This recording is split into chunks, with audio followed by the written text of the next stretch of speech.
Hey everyone and welcome back to the channel. First off, what are the common signs that something's wrong? The most obvious one is the check engine light on your dashboard. You might also see your engine temperature gauge climbing higher than normal, or even spiking into the red zone. Some cars will go into a limp mode to protect the engine, which means you'll have reduced power and acceleration. You could also get a warning message on your instrument cluster telling you to check your coolant system or that the engine is overheating. In some cases, you might even notice your cabin heater isn't blowing hot air like it used to, because there isn't enough hot coolant reaching the heater core. So, what are the usual suspects behind a P00B7 code? The number one cause is, unsurprisingly, low coolant. If the coolant level is below the minimum mark in the reservoir, there simply isn't enough fluid to circulate properly. This could be due to a leak somewhere in the system, like a cracked hose, a bad radiator cap, or a faulty water pump seal. Another very common culprit is a stuck thermostat.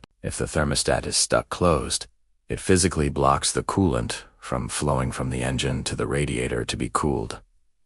This will cause the engine to overheat very quickly. It's not always the simple stuff, though. A failing water pump can also trigger this code. The water pump is the heart of your cooling system. Its job is to push the coolant through the engine. If the pump's impeller is damaged, or it's not spinning at the right speed, the flow will be too weak. Blockages are another potential issue. Over time, rust and debris can build up inside the radiator, heater core, or coolant passages, creating a restriction that slows down the flow. And let's not forget the sensors.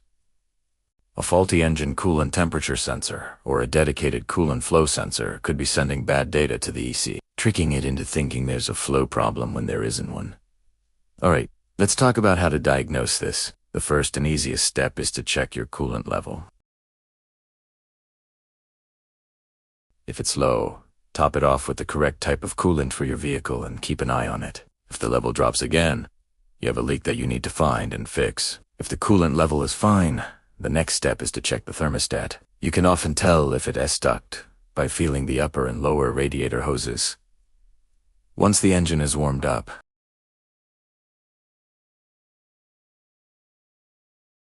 if the thermostat seems okay, you'll want to inspect the water pump. Look for any signs of leaks around the pump pulley. With the engine off, check if there's any wobble or play in the pump's pulley.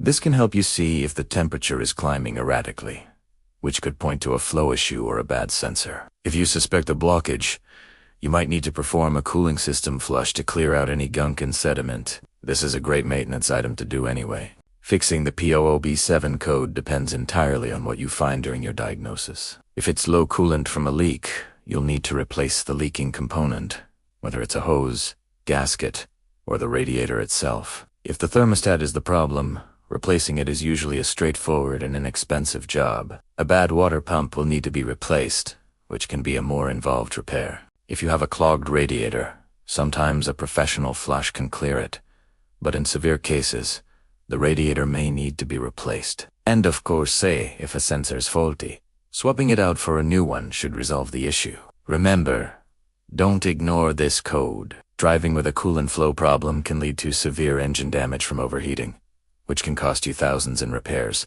That's a wrap on the P00B7 code. I hope this guide helps you track down the problem and get your car running smoothly again. If you found this video helpful, please give it a thumbs up.